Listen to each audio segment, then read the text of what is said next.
हा व्हिडिओ खूप व्हायरल होत होता। मी पण विचार केला मीही बनवावं आणि तुमच्यासोबत शेअर करावं। बिना उसाचा रस बनवूया।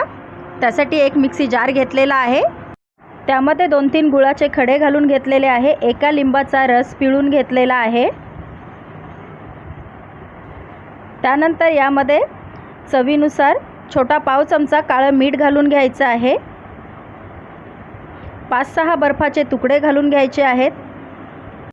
त्यानंतर थंड पाणी घालायचं आहे आणि मिक्सरला 2 मिनिटं फिरवून घ्यायचं आहे।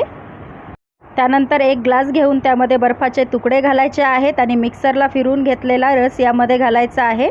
तयार आहे बिना उसाचा रस घरच्या घरी। पण हा रस मला पिल्यानंतर गूळ घालून केलेल्या लिंबू सरबतासारखा लागला। एकदम उसाच्या रसासारखा अजिबात लागला नाही। Please like and subscribe.